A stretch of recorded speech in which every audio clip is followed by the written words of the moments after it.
역대하 30장 23절입니다. 온 회중이 다시 7일을 지키기로 결의하고 이에 또 7일을 즐겁게 지켰더라.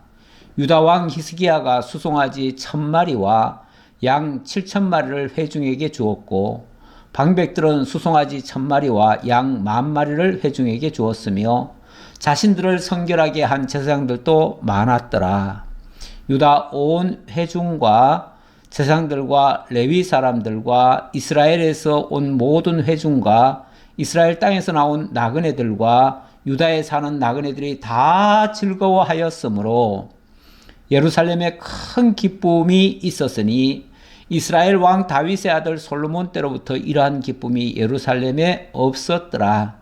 그때 제사장들과 레위 사람들이 일어나서 백성을 위하여 축복하였으니 그 소리가 하늘에 들리고 그 기도가 여호와의 거룩한 처소 하늘에 이르렀더라.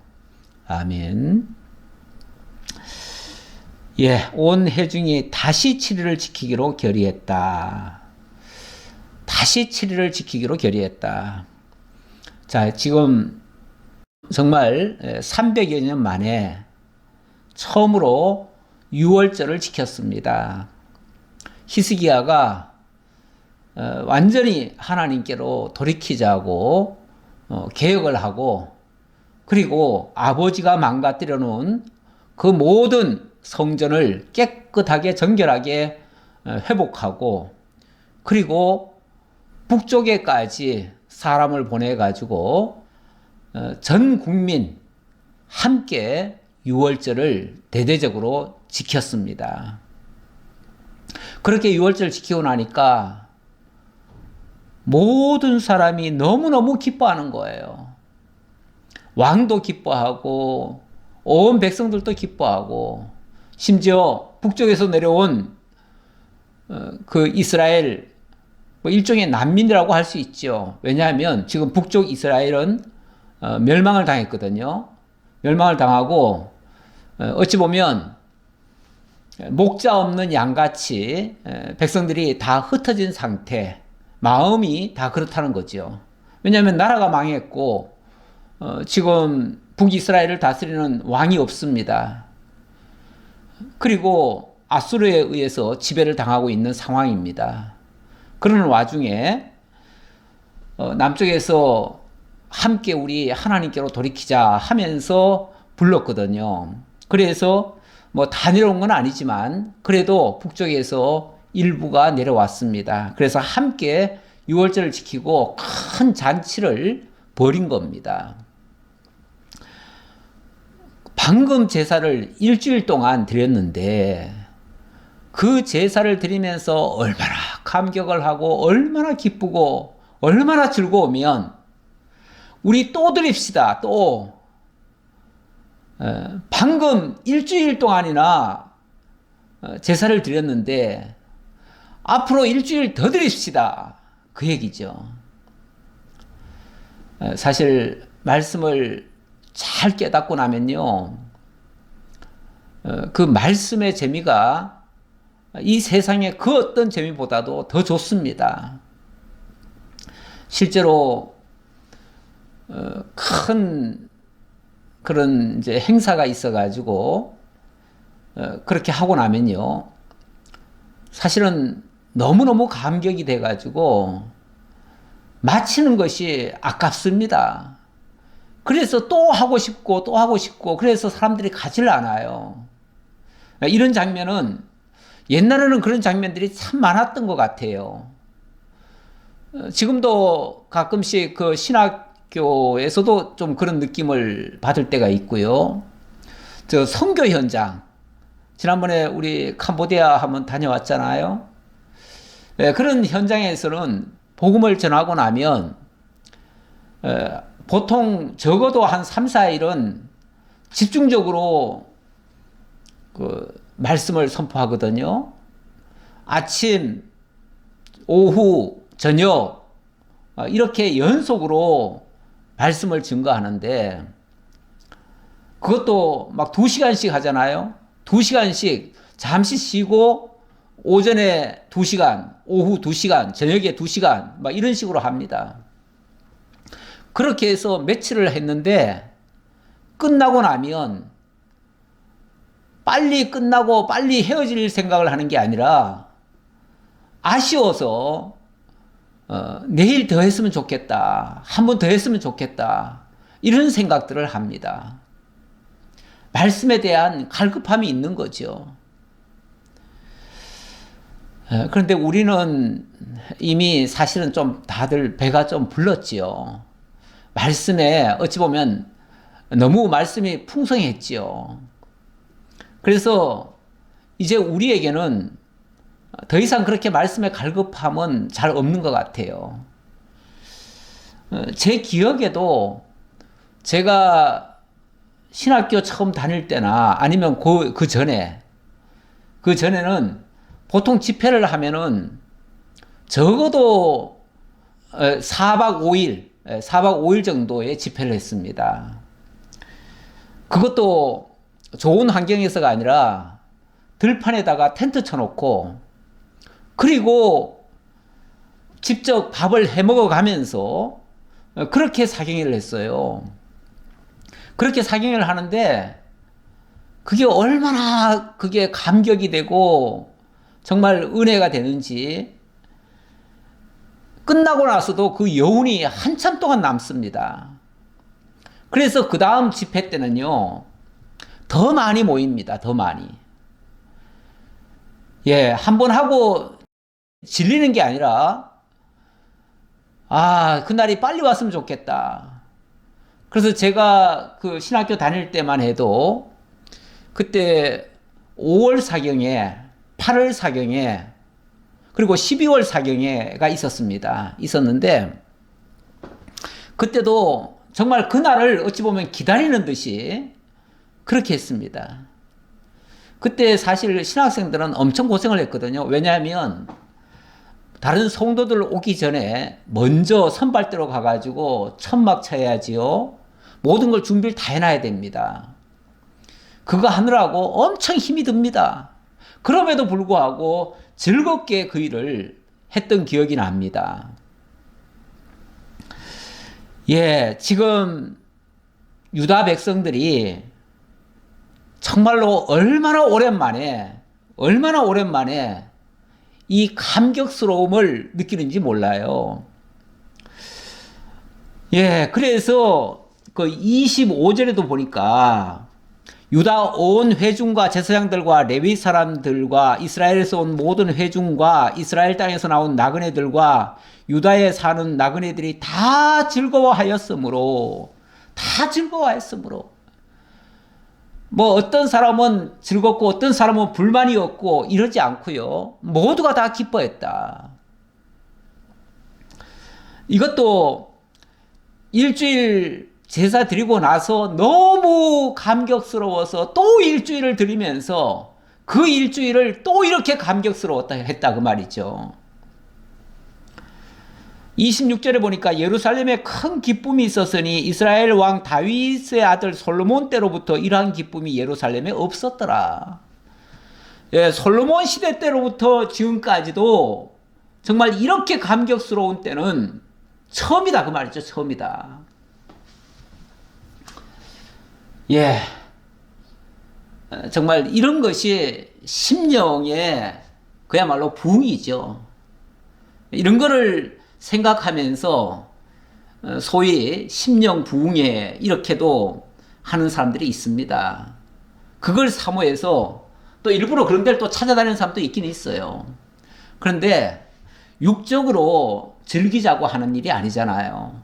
이 하나님을 가까이 하고 하나님과 지금 교통하고 하나님의 임재를 느끼고 하나님과 동행하는 그러한 것을 지금 갖고자 하는 일들이죠. 예, 이것이 진정한 개혁의 아주 핵심적인 내용들이에요. 진짜 개혁은 하나님께로 돌아가는 일이에요. 하나님과 만나는 일이고 하나님과 교통하는 일이에요. 그게 온전한 제사고 그것이 정말 오랜만에 이 유월절을 통해서 이루어졌다 그 말이죠. 자, 이렇게 유월절이, 그런데 제가 여기서 한 가지 생각해 볼 거는요. 지금 이 상황이 주변 그 환경적으로 말하자면 좋은 상황이 아닙니다. 굉장히 어려운 상황이에요. 굉장히 어려운 상황. 나라가 굉장히 위태로운 상황이에요. 이미 북쪽 이스라엘은 멸망을 당해버렸고요. 남쪽 유다도 어떤 면에서 위기 상황에 놓여 있었어요. 왜냐하면 북쪽 아수르가 엄청나게 지금 위협을 하고 있어요. 그런 상황입니다. 요거는 물론 시간적으로 조금 서로가 바뀌었을 수는 있겠는데 어쨌든 그 시기에 무슨 일이 있었냐면 히스기야가 굉장히 위협적인 편지를 받습니다. 쉽게 말하면 항복하라 하는 이런 편지를 받습니다. 무조건 항복하라는 거예요. 만약에 항복하지 않으면 북이스라엘 멸망시킨 것처럼 너희도 멸망시키겠다. 이런 협박이 온 거예요. 그랬을 때에 히스기야가 그 편지를 받아가지고 처음에는 굉장히 두려웠어요. 두려워서 벌벌 떨면서 여호와 앞에 가서 그 편지를 펼쳐놓고 하나님 앞에 기도를 합니다. 기도를 하는데 이렇게 기도를 해요. 예, 그릇들 위에 계신 이스라엘의 하나님 여호와여, 주는 천하만국의 홀로 하나님이시라. 주께서 천지를 만들지 않았습니까? 하나님이 천지의 대주제십니다. 그래놓고 여호와여 귀를 기울여 들으소서, 여호와여 눈을 떠서 보시옵소서, 사내립이 살아계신 하나님을 비방하러 보낸 말을 들으시옵소서. 그러면서 쉽게 말하면 그 협박문을 하나님 앞에 고합니다. 고했더니 하나님께서 뭐라고 그랬냐면 걱정하지 말라. 내가 소위 말해서 내일이면 그들을 다 물러가게 할 것이고 그들은 물러가서 다 멸망당할 것이다. 이렇게 얘기하더니 이 밤에 여호와의 사자가 나와서 아수르 진영에서 군사 18만 5천 명을 친지라. 아침에 일찍 일어나 보니 다 송장이 되었더라. 그 다음날 보니까 이렇게 기도하고 나서 그 다음날 보니까 아수르 군대가 에워싸 있다가 18만 5천 명이 다 죽었어요. 밤새 무슨 일이 있었는지 이스라엘은 모르겠어요. 모르겠는데 하나님께서 역사하신 거예요. 이런 역사가 있었으니까. 그리고 나서 왕은 이스라엘을 괜히 건드렸다가 하나님께서 갑자기 이렇게 멸망을 시켰지요. 군대를 멸절시켰지요. 그리고 나서 급히 돌아갑니다. 돌아갔다가 패전한 왕은요, 자기네 나라 그 선조들 뵐 면목이 없습니다. 그래서 그 국립묘지에 가가지고 잘못했습니다 하고 있는데 그의 아들이 그냥 뒤에서 그냥 찔러서 죽여버립니다. 이렇게 해서 그 나라에 쿠데타가 일어나고 아수르가 그 길로 이스라엘을 다시는 칠 생각을 못합니다. 이렇게 하나님이 막아주셔요. 어찌 보면 하나님께서 전화위복을 시킨 거예요. 위기 상황에서 오히려 기회를 잡았고요. 하나님의 능력으로 승리를 맛보았어요. 이렇게 최악의 상황이었는데 오히려 최대 찬양을 불러일으키는 이런 역사가 일어났습니다. 어찌 보면 믿는 자들에게는요, 위기라는 것이 사실은 기회입니다. 기회. 하나님이 복을 주시는 과정에 위기라고 하는 상황은 항상 같이 있습니다. 하지만 정말 정신 차리고 하나님의 섭리적으로 깨달으면은 그거는 오히려 승리가 되어지고 하나님의 찬양거리를 만듭니다. 그래서 찬양이 더 터져 나오는 거예요. 본문에도 그때 제사장들과 레위 사람들이 일어나서 백성을 위하여 축복하였으니 그 소리가 하늘에 들리고 그 기도가 여호와의 거룩한 처소 하늘에 이르렀더라. 예, 이렇게 해서 더 기뻐하게 됐다. 지금 오늘 유월절 드린다고 했으니까 유월절의 의미도 한번 생각을 해봐야 되는데, 유월절이라고 하는 게 이스라엘 민족을 애굽 땅에서 이끌어내신 거 아닙니까? 죄 아래 종로로 타던 백성들을 구원하신 일이에요. 그리고 거기에 어린 양의 희생이 있었죠. 왜냐하면 그들이 어린 양을 잡아서 그 고기를 먹고 출애굽을 했거든요. 그 어린 양의 희생이 있었는데 그게 바로 장차 그리스도를 통한 구속을 가리키는 예표적인 사건이었어요. 그리고 그때에 하나님이 하신 약속의 말씀은 뭐냐면 너희들이 이 피를 믿으라. 어린 양의 피, 그 피를 믿는 자들은 여기서 다 구원함을 받을 것이다 했는데 결국 그 피를 믿는 자들이 다 구원함을 얻게 되는 이런 역사가 있었던 거죠. 뭐 아까 그 히스기야 때에 그 산헤립을 물리친 거는 바로 그런 것과 똑같은 이치예요. 어찌 보면.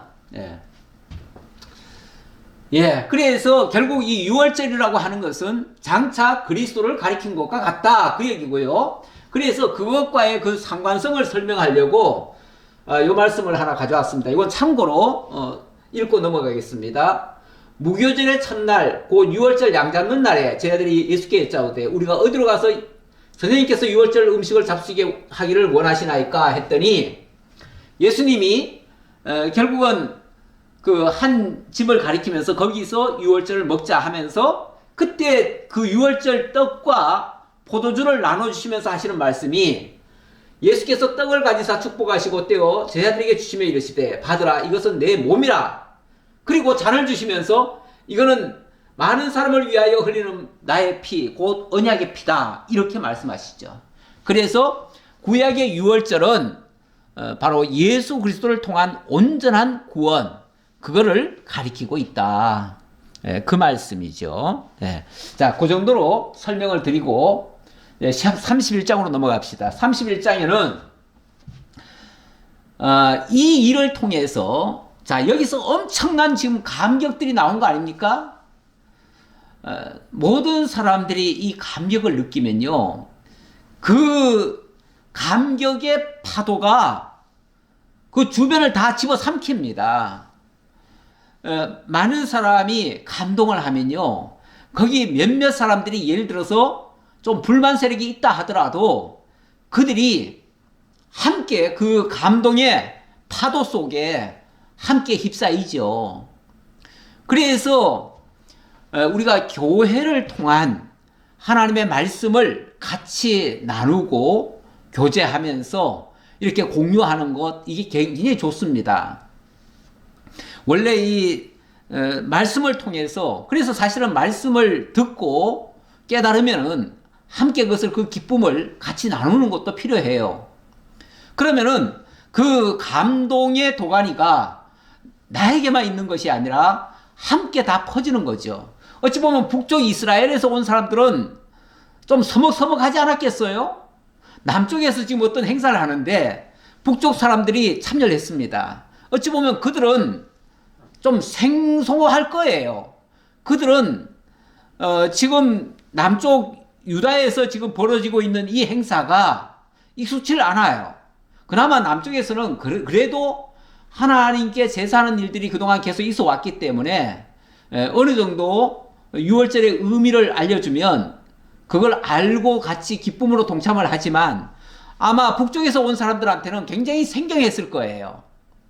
근데 어쨌든 이런 일이 있으니까 함께 깨달음이 있었고 함께 감동을 한 거예요. 그러니까 그들도 변화가 일어납니다. 어떤 변화가 일어납니까? 이스라엘도 회개를 하고 그리고 자기들에게 있는 그 모든 우상들을 제거를 합니다. 그리고 히스기야가 정말 하나님 앞에 감사하는 마음으로 첫 열매와 11조를 드리면서 제사를 회복합니다. 그리고 거기서 나오는 11조는 그것을 잘 보관했다가 정말 정한 일에, 꼭 필요한 일에 사용하도록 그렇게 하고요. 그 밖에 히스기야가 굉장히 많은 선행과 정의로운 일, 그런 일들을 행함으로써 매우 형통했다는 사실을 소개하는 장면이 오늘 31장에서 계속 소개될 것입니다. 자, 31장 1절 보겠습니다. 이 모든 일이 끝남에 거기에 있는 이스라엘 무리가 나가서 유다 여러 성읍에 이르러 주상들을 깨뜨리며 아세라 목상들을 찍으며 유다와 베냐민과 에브라임과 므낫세 온 땅에서 산당들과 제단들을 제거하여 없애고 이스라엘 모든 자손이 각각 자기들의 본성 기업으로 돌아갔더라.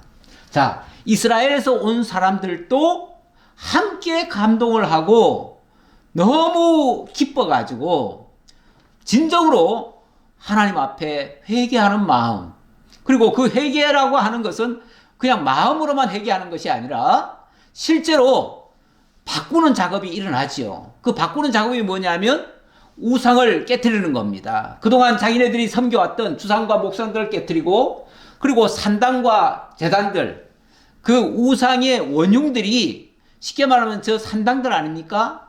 거기서부터 제사가 잘못 드려졌으니까 그런 것들을 다 제거합니다. 그리고 정말 기쁜 마음으로 자기들의 기업으로 돌아갑니다.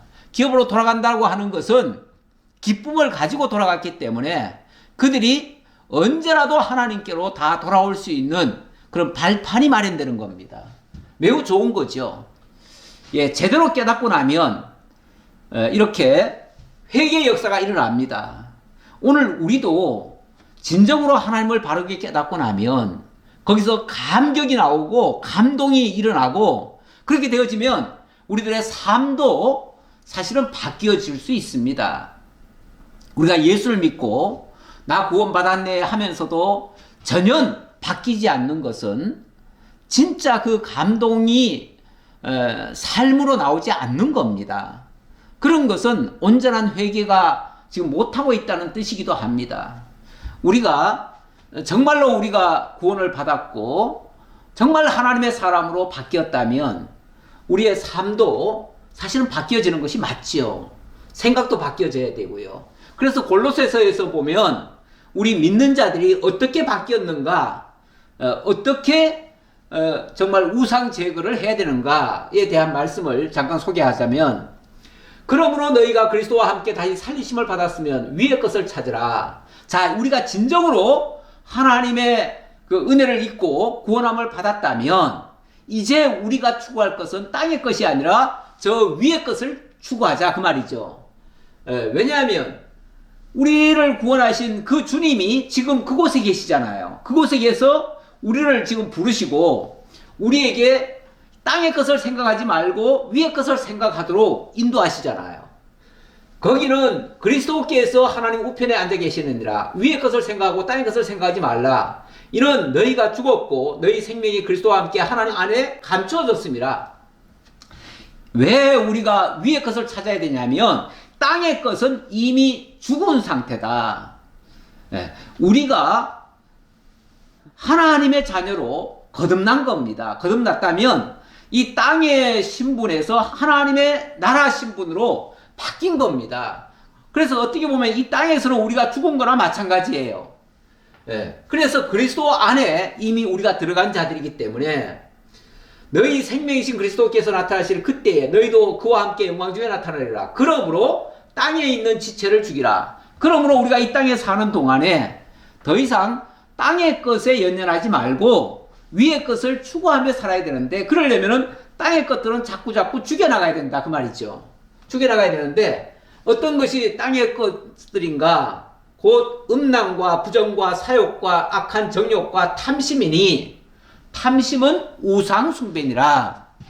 자, 아까 이스라엘 백성들이 진정으로 회개하고 제일 먼저 한 일이 우상 제거였습니다. 우상 제거. 그러니까 주상과 목상들을 깨트리는 일부터 했어요. 이게 우상 제거인데 오늘날 우리 신약시대 성도들은 바로 제일 큰 우상이 뭐냐면 바로 탐심이거든요. 이 세속적인 것을 추구하는 그런 마음, 땅의 것을 추구하는 마음, 어떤 욕망, 이런 것들이 다 탐심 아닙니까? 물질적인 것만 추구하던 생각들, 그것도 탐심이죠. 이런 것들을 이제 어찌 보면은 좀 제거하는 그런 쪽으로 나아가는 것이 우리 믿는 자들의 올바른 자세죠. 거듭난 자들의 마땅한 자세죠. 자, 그런 차원으로 이해해 주시고요. 자, 2절로부터 10절까지 여기서는 히스기야가 먼저 모범을 보이네요. 무슨 모범을 보이냐면 첫 열매가 11조를 하나님 앞에 드려서 다윗 이래로 그 제사 제도가 정말 빤듯하게 만들어 놨는데 그게 다 허물어졌어요. 허물어진 거를 이 히스기야가 다시 회복을 하는 겁니다. 그 회복하는 일에 아무래도 그동안 제대로 제사가 안 드려졌기 때문에 성전부터 재건을 했지요. 재건보다도 다 깨끗이 수선을 했지요. 그렇게 하고 그 다음에 제사를 드리려고 하면 일단 제물들이 공급이 돼야 됩니다. 그리고 그 제사 직분에 걸맞는 사람들이 일을 해야 되는데 일을 하려면 그냥 빈손으로 일할 수는 없잖아요. 그들에게 필요한 그 11조가 제공이 돼야 됩니다. 그리고 그들에게 필요한 제사에 필요한 헌물이 드려져야 됩니다. 그런 것들을 쉽게 말하면 왕과 방백들이 모험적으로 내놨다 그 말이죠. 자, 2절입니다. 히스기야가 제사장들과 레위 사람들의 반열을 정하고 그들의 반열에 따라 각각 그들의 직임을 행하게 하되 곧 제사장들과 레위 사람들에게 번제와 화목제를 드리며 여호와의 휘장문에서 섬기며 감사하며 찬송하게 하고, 쉽게 말하면 그동안 레위인들이요 제 역할들을 안 했습니다. 할 수가 없었어요. 왜냐하면 제사가 어찌 보면 폐지되다시피 했잖아요. 특히 그 아버지 아하스 때는요 완전히 성전문 걸어 잠궈 놓고 제사 못 드리게 했잖아요. 제사 못 드리게 했으니까 그들이 제사를 드릴 수가 없었죠. 그래서 할 일이 없었어요. 할 일이 없으니까 그들이 어떻게 했냐면 이렇게 적어놨는데요. 레위인들에게 받을 몫을 주지 않으니까 밭으로 도망갔다. 느헤미야 말씀이 바로 그 말씀인데요. 느헤미야 시대 때 그때는 물론 뭐 나라가 좀 어수선했습니다. 왜냐하면 망했다가 다시 돌아왔으니까 어수선했지요. 그때 되면요 제사를 제대로 드릴 수가 없습니다. 그러니까 레위인들도 먹고 살아야 되는데 11조 안 드리고 헌물 안 드리면 레위인들이 먹을 게 없어요. 그러니까 전부 다 먹고 살기 위해서 다 밭으로 도망을 갔어요. 그래서 레위 사람들이 받을 몫을 주지 아니하였으므로 그 직무를 행하는 레위 사람들과 노래하는 자들이 각각 자기 밭으로 도망하였기로, 그때 이 느헤미야가 민장들을 막 꾸짖습니다. 어떻게 너희들이 여호와 하나님의 전이 어찌하여 버림바 되었느냐. 아니 레위인들이 다 도망가 버리면은 제사가 안 드려지잖아요. 안 드려지면은 결국은 성전이 버려진 바가 되는 거잖아요. 왜 이렇게 버려뒀냐 그 말이죠. 그런데 그들을 다시 불러서 모으려고 하면 그들에게 합당한 뭘 해야 됩니까? 11조를 드려서 그들이 그걸로 먹고 그리고 제사에 전념할 수 있도록 일을 해줘야지요.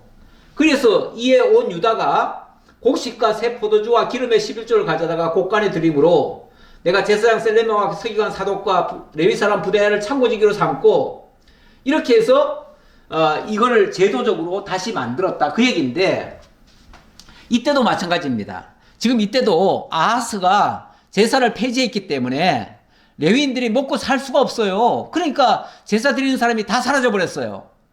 그런데 히스기야 왕이 다 레위인들 다시 불러 모았잖아요. 그래가지고 다시 역할들을 다 맡겼잖아요.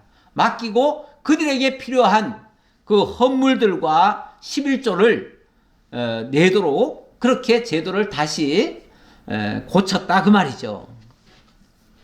자, 그 얘기를 하는 거예요. 그래서 이 일에 먼저 이제 시작을 시작하려면은 뭐 누군가 돈을 내놔야 될 거 아니에요. 쉽게 말하면은 당장 마중물 같은 게 있어야지요. 지금 다시 무슨 일을 새로 시작하려니까 그러려면은 누군가 그 재물을 내놔야 되는데 당장 내놓으라고 하면은 백성들이 어떻게 내놓겠습니까? 그러니까 먼저 왕이 솔선수범해서 먼저 내놓는 거죠. 그래서 3절에 또 왕의 재산 중에서 얼마를 정하여 여호와의 율법에 기록된 대로 번제 곧 아침과 저녁의 번제와 안식일과 초하루와 절기의 번제에 쓰게 하고, 그러니까 성전에서 여러 가지 제사가 있는데 그 제사에 필요한 모든 것은 이 왕이 다 내놓겠다 그 말이죠. 왕의 재산 중에서 내놔가지고 그걸로 성전 제사가 드려지도록 한다 그 말이죠. 그리고 그렇게만 하면 안 되죠. 계속 그렇게 할 수는 없지요. 이게 이제 온 백성들이 거기에 같이 참여해서 모두가 다 함께 해야만 됩니다. 그래서 또 예루살렘에 사는 백성을 명령하여 제사장들과 레위 사람들의 몫에 음식을 주어 그들에게 여호와의 율법을 힘쓰게 하라 하니라. 그렇게 해서 자 이제부터는 이 제사장들이 쉽게 말하면 먹고 살 수 있도록 그들에게 그 제물을 드리도록 해라 그 말이죠. 율법에 맞춰서 드리도록 해라. 왕의 명령이 내리자 곧 이스라엘 자손이 곡식과 포도주와 기름과 꿀과 밭의 모든 소산의 첫 열매들을 풍성히 드렸고 또 모든 것에 11조를 많이 가져왔으며 자 이렇게 해서 11조가 이제 하나님 앞에 드려지기 시작하는 겁니다. 그러니까 그동안은 어떠했다는 거예요? 11조가 안 드려졌다는 얘기예요. 그동안 11조도 제대로 안 드려지고 뭐 제사가 중단되면 모든 게 다 중단입니다. 그러니까 이 제사라고 하는 것이 어떤 면에서 이걸 하나의 형식이라고만 생각하고 형식은 다 필요 없어 이렇게 할 게 아니라 형식도 때로는 필요한 겁니다. 필요한 거고 이 형식 속에 그 알맹이가 있어야 되는 거죠. 당연히 형식만 너무 강조하는 나머지 알맹이가 빠진 형식은 소용이 없지요. 그거는 정말 외식 같은 거죠. 그러나 내용이 있는 형식을 갖추는 것은 바람직한 겁니다. 자 이렇게 해서 11조를 내게 했다. 그래서 이걸 좀 정리해 보면요. 왕의 모범적인 헌물로 제사가 일단 회복이 된 겁니다. 마치 다윗 시대에 다윗이 정해놓은 그 제사 규례대로 다시 회복이 됐다 그 말이죠. 그렇게 하니까 백성들이 그 명을 따라서 첫 열매와 풍성한 11조를 드리게 됐어요. 자 계속 읽어보죠.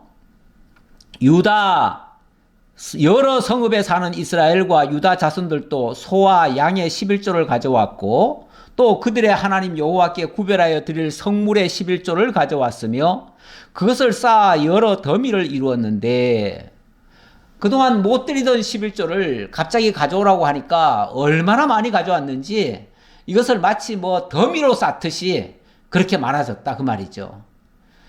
뭐 한꺼번에 모이면 어마어마하겠죠. 셋째 달에 그 더미들을 쌓기 시작하여 일곱째 달에 마친지라. 그러니까 이 명령이 떨어지고 뭐 처음에는 안 했을 거고요. 한 세 번째 달부터 제대로 이제 11조가 드려지기 시작하는 겁니다. 그러니까 다 전국에 전달이 되고 그것을 이제 모으기 시작하니까 세 번째 달부터 본격적으로 시작해가지고 무려 일곱째 달까지 계속해서 11조가 들어오는데 그 양이 보통이 아닙니다. 너무너무 많아요. 히스기야와 방백들이 와서 쌓인 더미들을 보고 여호와를 송축하고 그의 백성 이스라엘을 위하여 축복하니라. 이렇게 해서 여호와를 송축하고 백성들을 축복하게 됐다. 그렇죠. 이것이 사실 뭐 지금 왕이 명령을 해서 이렇게 시작됐다고 하지만 사실 하나님의 은혜가 아니고는 이게 가능하겠습니까? 그동안 제대로 안 해지던 일이 갑자기 왕의 명령 한마디에 다 되겠습니까? 잘 안 되죠. 그리고 또 안 하던 거를 갑자기 명령해가지고 하라고 하면 오히려 부작용이 날 수도 있는데 그래도 이걸 기쁨으로 모두가 다 참여했다고 하는 것은 정말 하나님이 은혜를 주신 겁니다. 정말 깨달음을 준 거예요. 또 마땅한 줄로 알았던 거예요. 이렇게 해서 모두가 하나님 앞에 송축을 하고 그리고 그렇게 한 백성들이 만약에 11조를 냈다고 해가지고 그동안 안 낸 11조를 갑자기 내면은 또 많은 손해가 난다고 생각할 거 아니겠어요. 그런데 그게 손해가 아니라 오히려 하나님의 더 큰 은혜가 있을 것이라고 하는 그러한 축복을 했다는 거죠. 실제로 11조를 냈기 때문에 손해보는 예는 없습니다. 만약에 손해본다고 하면 하나님께서 더 큰 이득으로 또 채워주실 거예요. 사실 이 물질이라고 하는 거는 어떤 면에서 가장 차원 낮은 것일 수 있어요. 그런데 우리가 살다 보면 물질이 또 제일 중요하다고 느끼기도 하잖아요. 그러니까 그 물질에 마음을 뺏기고 때로는 그 물질을 너무 귀하게 여기고 이러다 보니까 물질이 우상이 되어집니다. 심지어는 돈도 우상이 되어져요. 근데 우리 하나님께서는 때때로 그 물질을 정말 하나님 앞에 내어놓으라고 하시죠. 그 내어놓으라는 게 하나님이 돈이 필요해서가 아니라 어찌 보면 그의 마음을 하나님께서 살피기 위해서 그런 거예요. 그래서 어떤 면에서 그 마태복음 6장 19절 이하에 보면 거기 보면은 내 보물을 하늘에 쌓으라 이런 말씀 이하에 보면 그런 말씀도 있죠. 예, 마태복음 한번 좀 볼까요? 마태복음 6장 19절이죠. 예, 19절 이하에 보면 20절부터 보겠습니다. 오직 너희를 위하여 보물을 하늘에 쌓아두라. 거기는 조금이나 동록이 해하지 못하며 도둑이 구멍을 뚫지도 못하고 도둑질도 못하느니라. 내 보물이 있는 그곳에는 내 마음도 있느니라. 이런 표현이 나옵니다. 내 보물이 있는 곳에 내 마음도 있다. 다시 말하면 우리의 마음이라고 하는 게요, 내가 귀하다고 느끼는 곳에 가 있거든요. 근데 만약에 물질이 귀하다고 생각하면요, 내 마음이 물질을 이렇게 움켜쥐려고 하는 생각이 나옵니다. 다시 말하면 물질에 대해서 초연하지 못하는 것은요, 내가 그 물질에 대한 애착이 있기 때문에 그래요. 그 물질이 어떤 면에서 나의 보물이 된 거예요. 근데 우리 하나님께서는 때때로 그 물질을 내어놓으라고 하시거든요. 내어놓으라고 하시는데 우리가 인색하면요, 내어놓을 수가 없습니다. 그래서 어떤 면에서 이 신앙이라고 하는 것이 원래는 돈하고 이렇게 같이 연결되면 안 됩니다. 물질하고 연결되면 안 되는데, 그런데 우리의 신앙이 만약에 떨어지거나 믿음이 사라지게 되면요, 돈에 대한 애착이 더 많아집니다. 그러다 보니까 정말 물질을 하나님 앞에 내놓을 수가 없어요. 아까워서 못 내놔요. 아까워서. 그래서 우리의 신앙이 떨어지면요, 사실 모든 게 다 아깝습니다. 교회 연보하는 것도 아깝습니다. 그래가지고 연보를 못해요. 손이 벌벌 떨려요. 그런 경우도 있을 수가 있어요. 그만큼 그러니까 물질이라고 하는 게 어떻게 보면은 그 물질 자체는 신앙하고 원래는 무관한 겁니다. 무관한 건데, 그러나 사람들이 하나님보다 그것에다가 더 관심을 두기 때문에 그게 인색해지는 거예요. 그래서 이런 이 일도 왜 일어납니까? 이게 결국은 물질이 아까워서 지금 못 드리니까 이런 불상사들이 일어나는 거죠. 예. 그런 의미로 좀 이해를 해 보시고요. 예. 자, 몇 절을 읽었습니까? 9절 보겠습니다. 히스기야가 그 더미들에 대하여 제사장들과 레위 사람들에게 물으니 사독의 족속 대지상 아사랴가 그에게 대답하여 이르되 백성이 예물을 여호와의 전에 드리기 시작함으로부터 우리가 만족하게 먹었으나 남은 것이 많으니 이는 여호와께서 그의 백성에게 복을 주셨습니다. 그 남은 것이 이렇게 많이 쌓였나이다. 여기 지금 무슨 말을 하냐면 하나님 앞에 이렇게 적극적으로 예물을 드린 다음부터 오히려 더 만족하게 먹었고 더 많이 남았다. 이렇게 얘기를 하네요. 다시 말하면 11조를 드리고 헌물을 드렸는데 그것 때문에 드린 만큼 손해가 난 게 아니고 그 드린 날부터 오히려 더 큰 풍성함이 있었다 그 말이죠. 더 큰 만족이 있었다. 그러니까 이것에 대한 그러니까 물질이라고 하는 것이 때로는 우리를 인색하게 만들고 그것 때문에 하나님과의 관계까지 신앙까지 무너뜨릴 수도 있는데 경우에 따라서는 오히려 거기서 벗어나면 초연해지면 오히려 하나님께로부터 더 큰 놀라운 역사를 발견할 수도 있다 그 말이죠. 이거는 뭐 많이 바쳐야 하나님께 복 받는다는 얘기가 아닙니다. 그런 차원으로 얘기하는 게 아니라 하나님이 그 물질을 가지고 우리의 신앙을 테스트 하실 수 있어요. 그런데 우리가 그 물질에 정말 욕심으로 하는 게 아니라, 움켜쥐는 게 아니라, 욕심으로 움켜쥐면 하나님은 더 쪼그라들게 만들 수도 있고, 정말 풍성하게 하면 오히려 하나님께서 더 풍성하게 만들 수도 있다, 그 말이죠. 이게 어찌 보면 신약시대의 연보의 원리에도 나와요. 연보의 원리에도 인색한 자에게는요, 하나님께서도 정말 인색하게 주셔요. 그런데 풍성한 자에게는 또 하나님께서 넘치도록 또 주셔요. 이게 연보의 원리예요. 이게 기독교의 원리예요. 이게 일반 경제의 원리가 아니에요.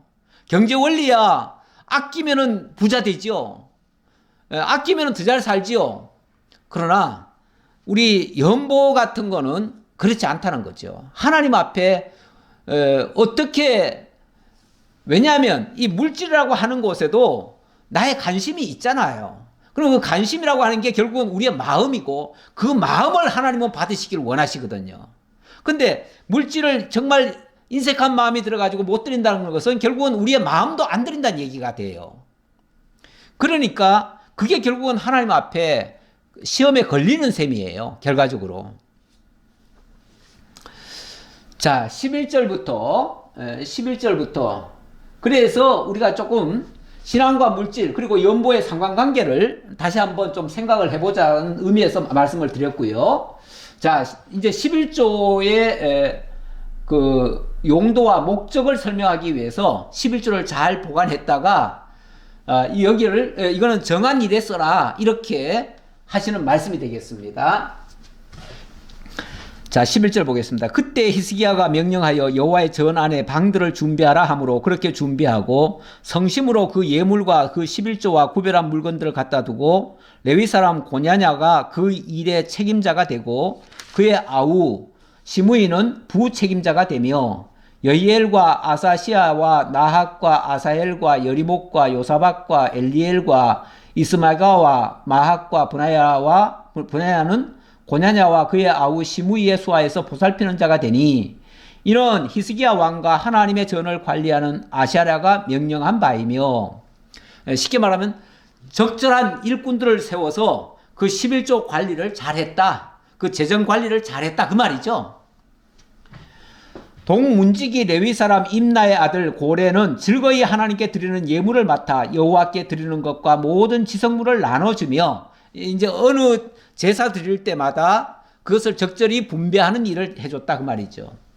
그의 수하의 에덴과 미냐민과 예수아와 스마야와 아마랴와 스가냐는 제사장들의 성읍들에 있어서 책임을 맡아 그의 형제들에게 반열대로 대소를 막론하고 나눠주되 3세 이상으로 족보에 기록된 남자 외에 날마다 여호와의 전에 들어가서 그 반열대로 직무에 수종드는 자들에게 다 나눠주며, 요거는 일종의 레위인으로서 성전에 봉사하는 자들 3세 이상, 그 온 가족들이죠. 3세 이상이면 다 가족들을 얘기하는 거예요. 그러니까 꼭 제사장으로 일을 하는 게 아니라 제사장으로 일을 하는 그 가정은 다 생계를 책임져주라, 그 말이죠. 생계 책임져주는 일을 했다. 그 역할을 나눠줬다. 또 그들의 족속대로 족보에 기록된 제사장들에게 나눠주며 20세 이상에서 그 반열대로 직무를 맡은 레위 사람들에게 나눠주며, 요거는 그 일한 사람들에게 직접 쉽게 말하면은 마치 월급처럼 그렇게 나눠줘라, 그 말이죠. 또 그 족보에 기록된 온 회중의 어린 아이들, 아내들, 자녀들에게 나눠주었으니 이 회중은 성결하고 충실히 그 직분을 다하는 자며, 그러니까 여기 그 직분을 다하는 자며 했으니까, 그러니까 회막에서 일하는 자들의 가정, 그 식구들까지 다 먹거리를 제공을 해줬다, 그 말이죠. 어디서요? 나오는 이 헌물과 11조를 통해서 그렇게 했다, 그 말이죠. 각 성읍에서 등록된 사람이 있어 성읍 가까이 들에 사는 아론 자손 제사장들에게도 나눠주되 제사장들의 모든 남자와 족보에 기록된 레위 사람들에게 나눠주었더라. 그렇게 해서 좌우간 레위인들에게는 다 나눠줬다. 그 얘기예요. 결론적으로 말하면. 원래 11조라고 하는 게 왜 만들어졌는지, 그 용도는 어디에 있는지, 목적은 어디에 있는지, 그런 것들을 우리가 조금 살펴본다면, 민수기에서 일단 11조에 대해서 이렇게 말을 합니다. 이스라엘 자손이 여호와께 거제로 드리는 모든 성물은 내가 연구한 몫의 음식으로 너와 내 자손에게 주노니 이는 여호와 앞에 너와 내 후손에게 영원한 소금 언약이니라. 하나님께서 레위 자손 제사장들에게 내가 소금 언약으로 이것을 책임져 주겠다 그 말이죠. 하나님이 레위 자손들에게 하나님 섬기는 일에 전무하게 하려고 이 11조를 드려서 그 11조로 그것을 제공하도록 하나님께서 절대 이거 안 어긴다 하는 의미에서 소금 언약이라고 얘기를 한 겁니다. 그리고 신명기에서는 보니까 14장 23절에서 내 하나님 여호와 경외하기를 항상 배울 것이니라. 이 11조를 드림으로써 여호와 경외하기를 배운다. 왜 하나님이 이렇게 11조를 하게 하셨는지, 하나님의 뜻은 어디에 있는지, 하나님의 목적은 어디에 있는지 이런 것들을 항상 생각하게 만든다 그 말이죠. 그러니까 11조라고 하는 게 단순히 물질을 하나님 앞에 드린다, 뭐 헌금 드린다 이런 차원이 아니라는 거예요. 그걸 통해서 하나님의 뜻을 늘 배운다 그 말이죠. 그리고 부가적으로는 또 이런 목적도 있습니다. 26장 12절에 보니까 셋째 해 곧 11조를 드리는 해에는 내 모든 소산의 11조 내기를 마친 후에 그것을 레위인과 객과 고아와 가부에게 주어 내 성읍 안에서 먹고 배부르게 하라. 셋째 해에 거둔 11조는 그거는 또 이 가난한 사람들, 소위 말해서 구제하는 일, 여기에도 사용을 해라 그 말이죠. 그러니까 11조의 용도가 일단은 레위인들, 제사장들, 하나님 전적으로 하나님을 섬기게 하는 일에 쓰고, 그 다음에는 모든 선한 일에 쓰는 거예요. 모든 선한 일에. 예. 그래서 이걸 정리하면 일단은 모든 헌물은 레위인에게 주관을 하도록 했습니다. 아까 레위인들 쫙 이걸 주관해라 이렇게 한 거 아닙니까? 그 다음에 소금 언약으로 이걸 제정한 겁니다. 그러니까 이거는 항상 있어야 된다는 거죠. 그리고 대제사장은 11조에 11조를 여호와께 바친다는 얘기인데, 이건 내가 지금 성경 구절은 내가 안 가져왔습니다만은 레위 그 제사장들도 11조에 11조를 하나님 앞에 드려야 됩니다. 그래서 직접 하나님께 드리는 거는 대제사장이 드리는 겁니다. 백성들은 제사장들에게 드리는 거고요. 그리고 항상 여호와 경외하기를 배우고 또 구제나 선한 일에 사용하도록 이렇게 해야 된다. 이렇게 하기 위해서는 11조가 드려져야 된다. 물론 이것이 구약시대는 11조라고 하는 개념이었는데 오늘날의 개념은 좀 달라졌죠.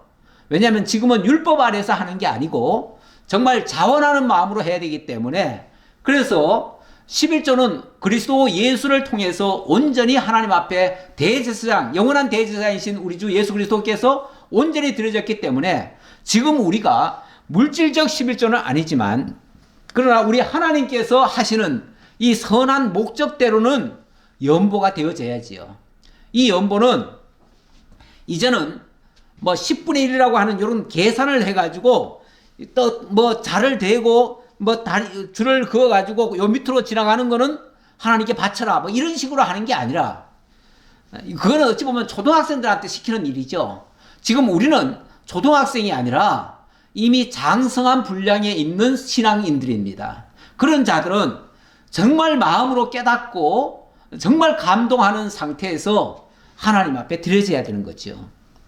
그런 자들이 드리는 그 연보라고 하는 행위는 어떤 면에서 11조보다 월등히 더 차원이 높은 수준의 하나님께 드림입니다.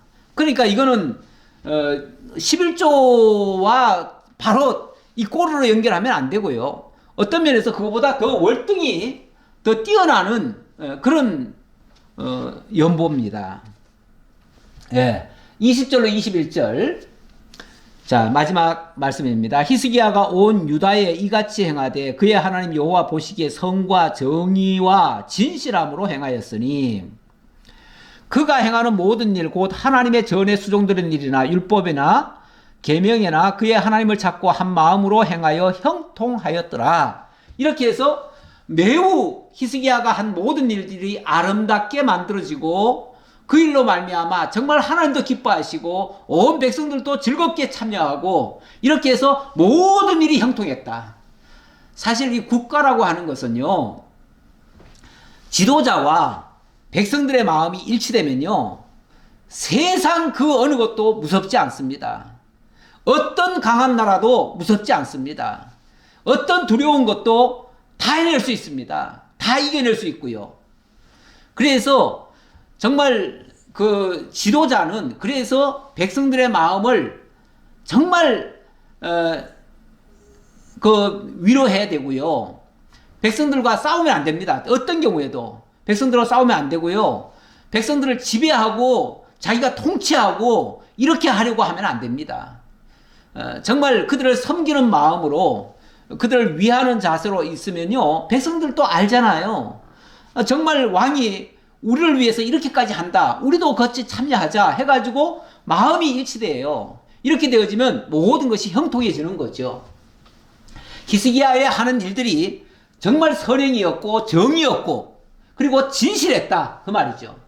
일단 선행이라고 하는 것은 여기 본문에 보니까 정말 이 히스기야가 하나님의 전에 수종드는 일을 했다, 이렇게 얘기를 합니다. 쉽게 말하면 섬기는 일을 했다, 그 말이죠.